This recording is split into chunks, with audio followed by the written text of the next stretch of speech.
Hello and welcome to another video on the AEW YouTube channel, and today we're going to be doing a top 10 list of my favourite figures in my collection.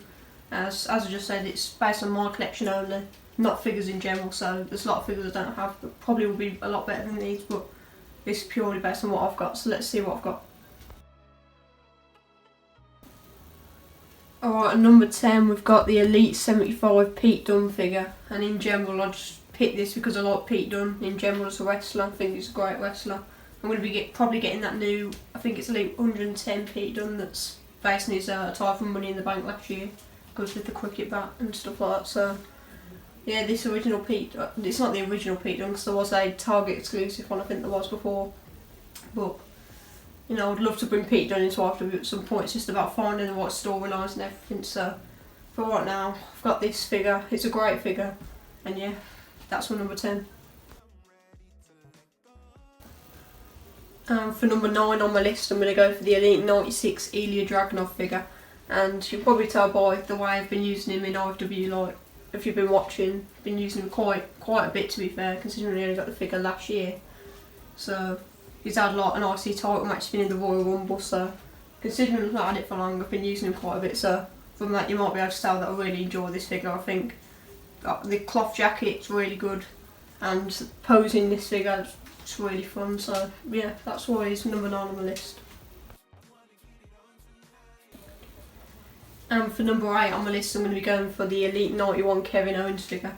Now, I've used the Elite 66 version in AEW before, never used the Elite 91 version, and it's probably because I took him out the storyline of AEW when I still only had the Elite 66, which I liked the figure at the time, but there was a lot of other people to use, so I took him out the equation. But then getting this Elite 91 has made me want to bring him back into the Fed at some point, so I don't know how I'm going to do it yet. I've still not came up with any ideas to bring him in, but hopefully at some point I can find an idea to bring him back, so that's my number 8. And for number 7 on my list, I'm going to be going for the Elite 92 Chase variant, I think it is, version of Adam Cole. It's the version with the War Games gear that he used. I don't know what year it was, but it's when he was in NXT, so I'm sure most of you know that, but I've not got round to use him in AEW. I think he appeared at one point, but then the whole cancelling the storylines happened, and I'll do a video on that in the future if anyone wants to hear about that and how the storylines got cancelled, then I brought it back into it. But if you don't know about that, just, yeah, it's a long story, maybe for another video. But yeah, Adam Cole, great figure, love this figure in general, so eventually I'll bring him back into AEW, I'm sure of it. Just don't know when, just like Kevin Owens, just like Pete Dunne. So yeah, we'll see how it goes, but great figure in general. And we're going to be going for this Kane figure from the Survivor Series 2020 Elite Wave at number 6, and great figure in general. I use this a lot in AEW if you follow the storylines. I've used him quite a bit. Just brought him back recently at the Royal Rumble, so if you haven't checked that one out, I recommend you do. It's a great show, in my opinion anyway, and I think this is a great figure in general. Don't really think there's much wrong with it. Obviously he's a taller guy, so it's not going to be the best to pose, but I still think his functions very well for the moves you're going to do with him, unless you're going to start doing high flying moves, which I don't think you would start doing really. Yeah, pose is great figure for the Fed, and let's move on to the next figure. Alright, in at number 5, we're into the top 5 now, getting into some of my favourites then. We've got the Elite 71 Jeff Hardy, and this is the only Elite Jeff Hardy I have, so I can't really compare it to the others, but all I know is this one's great to pose.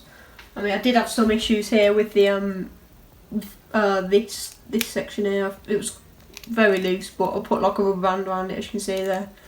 Remember, and yeah, that helped me pose them a lot. And it just fell over, great. Great figure, great detail there. Face paint, the arm sleeve details, just great figure in general. Let's move on to number 4. And in at number 4 now, we're getting quite close to the end now, but we've got the Greatest Hits Elite Rey Mysterio figure, and it's based on obviously one of the older figures. That's what the Greatest Hits series is all about, and I'm definitely glad they remade this one because I love this figure so much. Let's just take the rubber shirt off a second. You can see the detail on him. Great figure, small guy on the ball joints, so composed his legs well compared to, I think at the time he probably would have been on the other type of joints, I'm guessing. But yeah, great to put him on ball joints for this one. Love this figure, and he's been used quite a bit in AEW, so yeah, really happy with this one. Let's move on to number 3. And we're in the top 3 now, and at number 3 we're going to be going for the Ultimate Edition Randy Orton figure. And I can't believe how long it took them to make one, but I'm so happy they finally did. Like, the cloth jacket, the alternate heads, the extra joints here. I don't know what they call these, but where you can like lift the leg up and down there. It adds a lot to the figure. And yeah, really enjoy him. He's current world champion after being I probably wouldn't have made him champ if it wasn't for this figure, to be honest. And yeah, great Ultimate Edition, one of my favourite Ultimates that I have. And that's why it's number 3 on this list, so let's move on to number 2. And we're in the top 2 now. Number 2, I'm going for the Ultimate Edition Seth Rollins. No surprise there really. Another Ultimate Edition. And of course this shirt doesn't come with it, it comes with that jacket that's very good quality, but it doesn't match the gimmick at the minute in AEW, so I'd swap that one out for this shirt for now. But yeah, great figure. Everything I said about Randy Orton also applies for this figure. Changeable heads, the joints on the legs that add for more articulation. Butterfly joints as well, I didn't mention that on Randy, they're on both of course. So once again, a fantastic figure to be honest. And great for Rollins in the Fed as well. Like, I'm probably going to use him even more because of this figure that I have now.